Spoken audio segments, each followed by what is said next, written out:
নমস্কার, তোমাদের সকলের প্রিয় পাঠশালায় আরো একটি নতুন ক্লাসে তোমাদের সকলকে জানাই স্বাগত। আজকে আমি তোমাদের সাথে আলোচনা করব দ্বিতীয় শ্রেণীর রায়মার্টিন কোয়েশ্চেন ব্যাংকের প্রথম পর্যায়ক্রমের মূল্যায়ন 2025 গণিতের তৃতীয় স্কুলটির প্রশ্ন উত্তর। আগের একটি ক্লাসে আমি তোমাদের প্রথম এবং দ্বিতীয় স্কুলটির প্রশ্নগুলোর উত্তর সহ আলোচনা করে দিয়েছি। এখনো পর্যন্ত যারা সেই ক্লাসগুলি করনি তারা অবশ্যই গিয়ে আগে সেই ক্লাসগুলি করে নিও। আমি আজকে ক্লাসটি শুরু করছি, সকলে মন দিয়ে দেখে নাও। এবারে তোমাদের সেকেন্ড ইউনিট টেস্ট হবে 30 নম্বরের এবং সময় থাকবে 1 ঘন্টা। তৃতীয় স্কুলটির নাম হলো নহাটা এপি স্কুল। প্রথম প্রশ্নটি বলেছে নিচের প্রশ্নগুলি নির্দেশ মতো উত্তর দাও। ড্যাশ যোগ ড্যাশ যোগ ড্যাশ লেখা আছে সমান 2 গুণ ড্যাশ লেখা আছে সমান 6 লেখা আছে। 2 এর সাথে কত গুণ করলে 6 হবে? 3। 3 2 6। তাহলে এখানে কোন সংখ্যাটি যোগ করতে হবে? 2 সংখ্যাটি যোগ করতে হবে। 2 যোগ 2 যোগ 2 করলে হবে 6। ড্যাশ গুণ 5 সমান 0। 0 গুণ 5 সমান 0। গয়েরটা বলেছি ছোট থেকে বড় সাজাও। 85, 96, 75, 63, 58। এই 5টি সংখ্যার মধ্যে সব থেকে ছোট সংখ্যা 58, তারপর 63, তারপর 75, তারপর 85 আর তারপর 96। ঘরেরটা বলেছে বড় থেকে ছোট সাজাও। 50, 88, 48, 77, 42। এই 5টি সংখ্যার মধ্যে সব থেকে বড় সংখ্যা 88, তারপরে 77, তারপরে 50, তারপরে 48, তারপরে 42। ওয়ার্ডটা বলেছে ছবি দেখে সমাধান করো। 1 2 3 4 5 6। দেখো প্রত্যেকটা ঘরেই 2টি করে আছে। 2 গুণ কটা ঘর আছে? 1 2 3। তাহলে 3 2 কত হয়ে যাবে? 6। 6এরটা বলেছে কথায় লেখো। একক, দশক, শতক, হাজার। কত হবে? 4000, 4001। দশকের ঘরে শতকের ঘরে কোনো সংখ্যা নেই, 4001। 6এরটা বলেছে সংখ্যায় লেখো।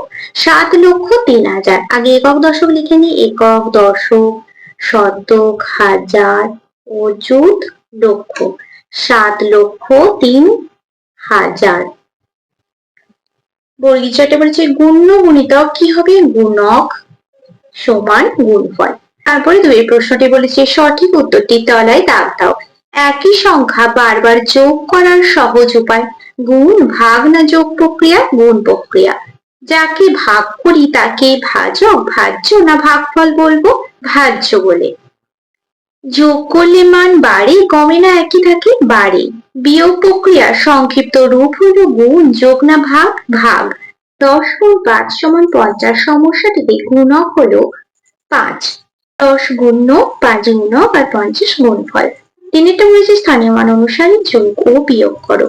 35 যোগ 30 যোগ 29। স্থানীয় মান অনুসারে বলেছে একক দশক লিখে যোগ বিয়োগ করতে হবে। 35 যোগ 30 আর যোগ 29। 9 এর পর থেকে 5 গুণ গুণ হবে 10, 11, 12, 13, 14। 4 হাতে রইল কত? 1। 3 আর 3 6 আর 2 8 আর 1 9। যোগফলটি কত হলো? 94। 92 বিয়োগ 68। একক দশক। 92 আর 68।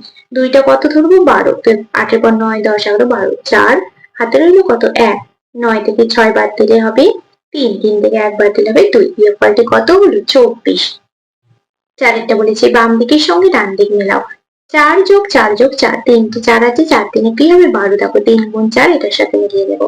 3 গুণ 3, 3 3 9। 6 গুণ 4, 4 6 24। দেখো এটা হবে 4 গুণ 6 আর 16 ভাগ 4, 4 4 16।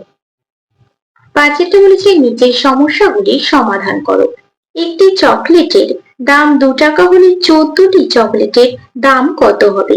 14 গুণ 2 হবে। 4 2 8, 2 1 2। তাহলে 14টি চকলেটের দাম কত হবে? 28 টাকা। একটি চকলেটের দাম 2 টাকা, 14টি চকলেটের দাম 14 গুণ 2 সমান 28 টাকা।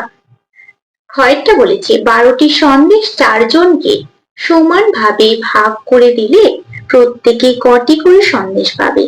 দেখো এখানে লেখা আছে 1 2 3 4 5 6 7 8 9 10 11 12। 12টি সন্দেশ 4 জনকে ভাগ করে দিয়েছে। তাহলে একটি থালায় কটি সন্দেশ আছে? পেলাম 12 ভাগ 4, 4 3 12, তলে 3টি। এবার বলেছে বারবার বিয়োগের মাধ্যমে প্রকাশ করতে বলেছে। 12 আর 4 প্রথম বিয়োগ করবো। 4 5 6 7 8 9 10 11 12। 8 আবার 4 বিয়োগ করবো। 8 8 থেকে 4 বাদ দিলে কত হবে? 4। আবার 4 বিয়োগ করবো, 4 4 মিলে হয়ে যাবে 0। একবার, দুবার, 3 বার। তাহলে দেখো এখানে হলো 3টি, এখানে হলো 3 বার। তারপরে গয়েরটা বলেছে রাকেশ বাবুর ঝুড়িতে অনেকগুলি আম আছে। তিনি অন্বেষাকে 17টি আম ও প্রিয়মকে 18টি আম দিলেন। এখন ঝুড়িতে 16টি আম পড়ে আছে। রাকেশ বাবুর ঝুড়িতে প্রথমে মোট কতগুলি আম ছিল?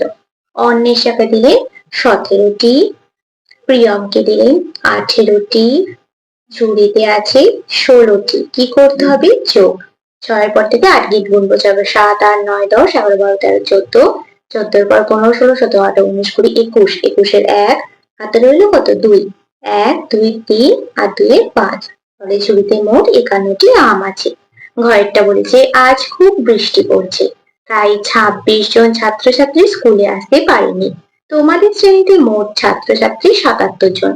তাহলে আজ কতজন স্কুলে এসেছে হিসাব করো।